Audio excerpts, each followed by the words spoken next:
আমার বয়স মাত্র ১৬ বছর। বয়স কম হলে কি হবে, আমি দেখতে অনেক সুন্দরী ছিলাম। পাড়ার ছেলেরা আমায় দেখে বাজে কথা বলত। একদিন আমার মা না অসুস্থ হওয়াতে নানার বাড়ি চলে গেল। বাড়িতে শুধু আমি আর আমার আব্বু।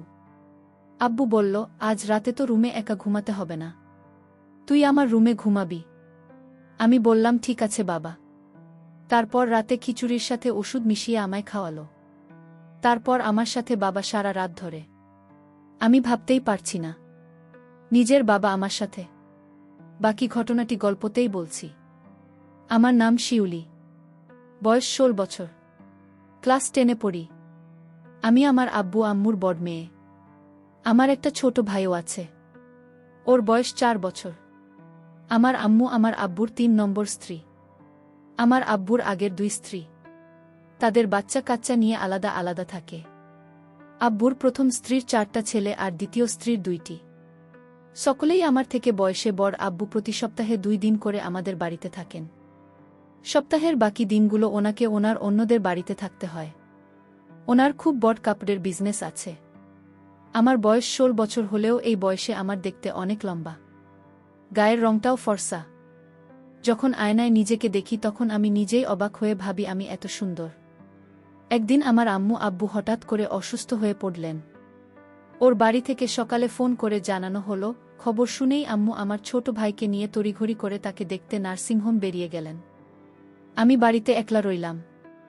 আম্মু দুপুরের দিকে আমাকে ফোন করে বললেন যে ওর আব্বুর অবস্থা খুব খারাপ। তাই আম্মু আগামী ২৩ দিন হয়তো বাড়িতে ফিরতে পারবেন না, ওকে ওর আব্বুর বাড়িতে থাকতে হবে। আর প্রতিদিন নার্সিংহোম ঘর করতে হবে। আম্মু আমাকে আরও বললেন যে একটু আগেই তোর আব্বুর সাথে ফোনে কথা হয়েছে। তোর আব্বু কথা দিয়েছে যে আগামী ২৩ দিন ও রাতে বাড়ি ফিরে আসবে। তোর কোনো চিন্তা নেই, তোকে রাতে একা থাকতে হবে না। তবে রান্নাবান্নার ব্যবস্থা তো করতে হবে। সকালে তোর আব্বুর জন্য খাবার আর দুপুরের টিফিনটাও তোকে বানিয়ে দিতে হবে। যদি বাজার দোকানের দরকার হয় তাহলে তোর আব্বুকে বলবি, তোর আব্বু ব্যবসায় যাবার আগে তো দরকার মতো বাজার দোকান করে দেবে। আম্মু জানতেন যে আমি যেটুকু রান্নাবান্না জানি তাতে ২৩ দিন কাজ চালিয়ে নিতে পারব। রাতে আব্বাস থেকে ফেরার পর আমি আব্বুকে বললাম, আব্বু তোমাকে চা করে দেব। আব্বু বলল, তুই পারবি তো গ্যাস জ্বালিয়ে চা করতে? আমি হেসে বললাম, আমি এখন একটু একটু করে রান্নাবান্না করা শুরু করেছি, কোনো অসুবিধা হবে না। আব্বু বলল, অসুবিধে হলে বলিস, তাহলে হোটেল থেকে খাবার এনে নেব।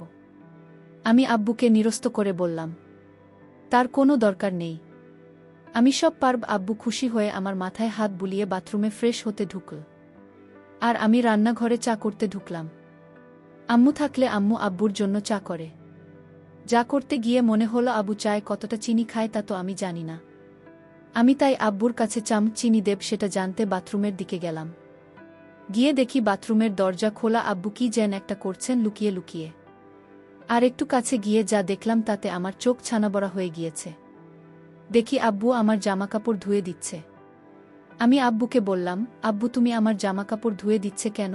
আমি দিতে পারবো, তোমাকে কষ্ট করতে হবে না। আমি হতবাক হয়ে গেলাম আব্বুর কাণ্ড দেখে। সরল মনে আব্বুকে ডেকে বললাম, আব্বু কি করছো কি তুমি? ওগুলো আমিও কাচতে পারব তো? আব্বু বলল, ওগুলো থেকে তো ঘামের গন্ধ বের হচ্ছে। আব্বু প্রথমটায় কেমন যেন একটু থতমত খেয়ে গেল। আমি যে হঠাৎ এখানে চলে আসতে পারি তা হয়তো ভাবেনি। কিন্তু আব্বু কয়েক সেকেন্ডের মধ্যেই নিজেকে একটু সামলে নিল। আমি তো আব্বুকে কোনোদিন দেখিনি আমার কাপড় ধুয়ে দিতে। আজকে নাবদো কাপড় ধুয়ে দিচ্ছে। আমি ভাবলাম হয়তো বাড়িতে নেই, তাই আমার হাতের চাকে আব্বু খুব খুশি হল। আমরা একসাথে টিভি দেখতে বসলাম। টিভিতে একটা সিনেমা চলছিল। সিনেমাতে হঠাৎ একটা অদ্ভুত দৃশ্য দেখতে পেলাম। আর সেটা দেখে আমার ভয় করতে শুরু করল। আর আমি ভূতকে খুব ভয় পাই।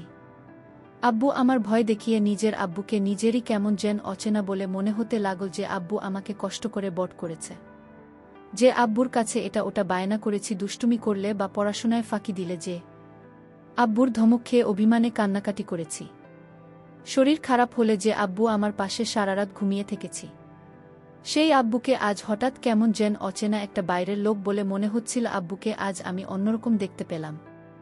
ঝট করে উঠে পড়ে রান্নাঘরের দিকে হাঁটা দিলাম। আব্বুকে বললাম, আব্বু আমি একটু রান্নাঘরে যাচ্ছি। আমাকে রাতের খাবার গরম করতে হবে। আমি আব্বুকে দেখলাম আমার পিছু পিছু রান্নাঘরে চলে আসছে। আব্বুকে বললাম, তোমার আসার দরকার ছিল না। তারপর রাতে আমি আর আব্বু একসাথে খাবার টেবিলে খেতে বসলাম। দেখি আব্বু খেতে বসেও এক অন্যরকম দৃষ্টিতে আমার দিকে বারবার তাকাচ্ছে। জীবনে কোনোদিন আব্বুকে আমার দিকে রকমভাবে তাকাতে দেখিনি আমি। আব্বু হঠাৎ আমাকে জিজ্ঞেস করল, তোর আমি পরশু ফিরবে? আমি বললাম, জানি না। তবে আম্মু আজ ফিরতে পারবে না সেটা বলে গেছে। শিউলি, আজ রাতে তুমি আমার রুমে ঘুমাবে। আমি বললাম, কেন? আমি তো আমার ঘরে এসো বলে বিছানা করে রেখেছি।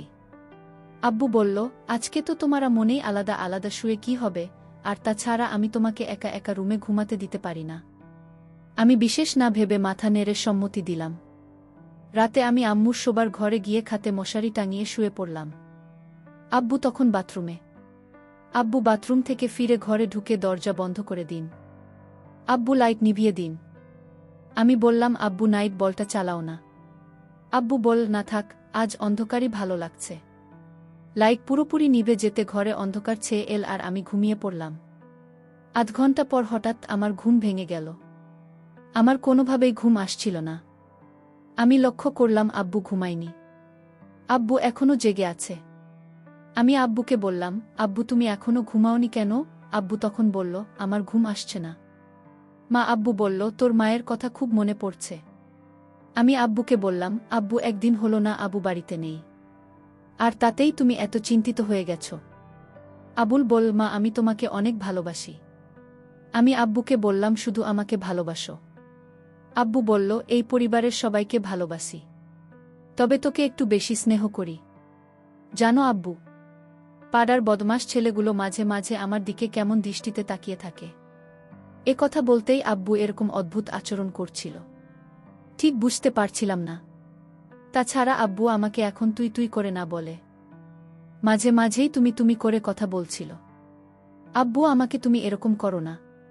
তুমি আমার বাবা, আর তুমি আমাকে তুই তুই করে না বলে তুমি তুমি করেই বা কথা বলছো কেন? তোমাকে খাইয়ে পড়িয়ে অনেক স্নেহ ভালোবাসা দিয়ে বড় করেছি, অনেক টাকাও খরচ করেছি আমি তোমার পেছনে। আমি আজ তোমার কাছে এমন একটা জিনিস চাই, তুমি আমাকে দিবে মা? আমি আব্বুকে বললাম, আব্বু তুমি যেভাবে বলছো কেন? আমি তোমার মেয়ে, আমি তোমার সব ইচ্ছা পূরণ করতে পারি। আব্বু তখন খুশি হয়ে বল, মা সত্যিই আমার একটা ইচ্ছা ছিল, সেটা তুমি পূরণ করবে।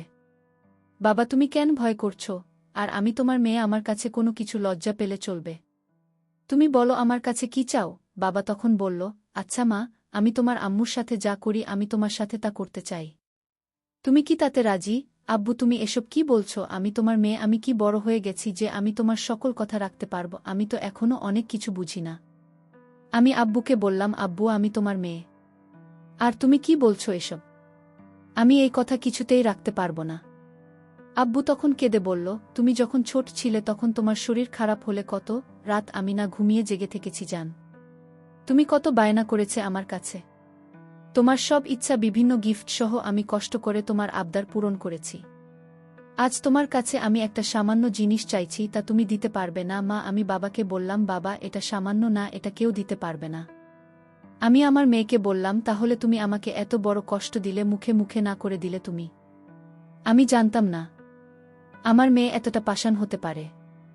আমি আমার বাবাকে বললাম, বাবা এটা কি করে সম্ভব, তুমি বলো। আর তোমার মতো বাবা আমি খুব কম দেখেছি। যেটা পারব না সেই জিনিসের কথা কেন বললে বাবা? আমি বাবাকে তখন কান্না করতে দেখলাম, বাবা কাঁদছে। আমি বাবাকে বললাম, তুমি কেন কাঁদছো এভাবে? ঠিক আছে তুমি যদি কান্না থামাও তাহলে আমি কিন্তু তুমি আমায় যা বলছো সব কিছু আমি আম্মুর কাছে বলে দিব। আমি তখন বললাম, না মা, এসব কি কাউকে বলা যায়? তুমি তোমার আম্মুকে কিছু বলো না। যদি তোমার আম্মুর কাছে আমার কথা বলো তাহলে তোমার আম্মু এ বাড়িতে আমার জায়গা দেবে না। তাই তোমার আম্মুকে এসব বলতে যেও না। তুমি কি চাও এই বাড়ি থেকে আমি দূরে কোথাও চলে যাই? আমার মেয়ে শিউলি তখন বলল, তাহলে আব্বু তুমি আর কোনোদিন এসব কথা বলবে না? আমি বললাম, ঠিক আছে মা, বলবো না। তবে আমার একটা অন্য কথা আছে, সেটা রাখবেন না?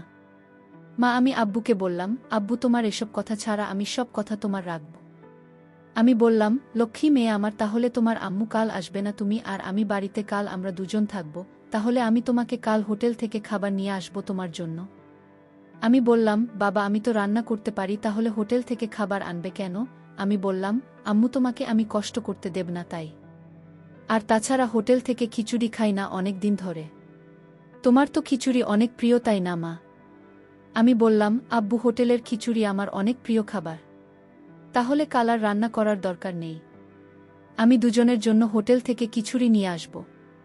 আমি বললাম, ঠিক আছে বাবা, তুমি কাল আমার জন্য হোটেল থেকে খিচুড়ি নিয়ে আসবে। পরের দিন আমি সারাদিন ঘরে বসে টিভি দেখছিলাম। আর বাবা বাজারে চলে গেল। রাত 10টা হয়ে গেছে। বাবা এখনও বাজার থেকে ফিরছেন না। আমি বাবাকে ফোন দিলাম। ফোনটা রিসিভ হচ্ছে না। আমি চিন্তায় পড়ে গেলাম। আমি চিন্তা করতে করতে হঠাৎ দরজায় নক করল। আমি দরজায় নক শুনে দরজাটা খুলে দিলাম। দেখলাম বাবা আমার জন্য খিচুড়ি নিয়ে হাজির। বাবা বলল, এই খিচুড়ি অনেক স্বাদের মা। আমি বাজারে গেলে মাঝে মাঝে খাই। আজ তোমার জন্য স্পেশাল খিচুড়ি নিয়ে আসলাম। আমি আব্বুকে বললাম, আব্বু তুমি হাত মুখ ধুয়ে এসো, আমরা একসাথে খাবো। আমি বললাম, ঠিক আছে মা, আমি হাত মুখ ধুয়ে আসছি। তুমি খিচুড়ি টেবিলে রেডি করো। বাবা টেবিলে বসল 2টা বাটি করে খিচুড়ি নিয়ে আসলো। বাবা বলল, হঠাৎ আমার শরীরটা খারাপ লাগছে। আমি এখন কিছু খেতে পারবো না। তুমি খেয়ে নাও। আমি বললাম, না বাবা, তোমার খেতে হবে, নইলে আমি খাব না। বাবা বলল, মা আমি অনেক খুশি হলাম, কিন্তু আমার খেতে ইচ্ছা করছে না। হঠাৎ কেন জানি আমি খেতে পারবো না মা। তুমি সবটুকু খিচুড়ি খেয়ে নাও। মা যদি পারো তাহলে আমাকে 1 গ্লাস ঠান্ডা পানি দাও। বাবার এই মক্কল আমি বুঝতে পারিনি।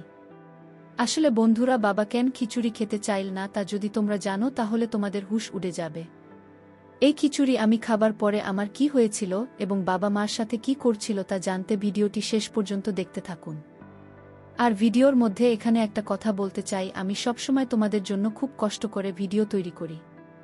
তাই ভিডিওতে কষ্ট করে একটি লাইক করে দাও। আর এরকম মজার মজার ভিডিও পেতে আমার চ্যানেলটিকে সাবস্ক্রাইব করে পাশে থাকবেন। যাই হোক বন্ধুরা, আমি সেই খিচুড়ি বাবার আদেশে খেয়ে নিলাম। খিচুড়িটা অনেক টেস্ট হয়েছে। আমার কাছে খুব ভালো লাগছিল, কিন্তু খিচুড়িটা খাওয়ার পর হঠাৎ আমার মাথা ঝিমঝিম করছিল। আমার চোখ দিয়ে অন্ধকার দেখতে পেলাম। আমি বাবাকে বললাম, বাবা আমার জানি শরীরটা কেমন করতেছে। আমি ঘুমাব।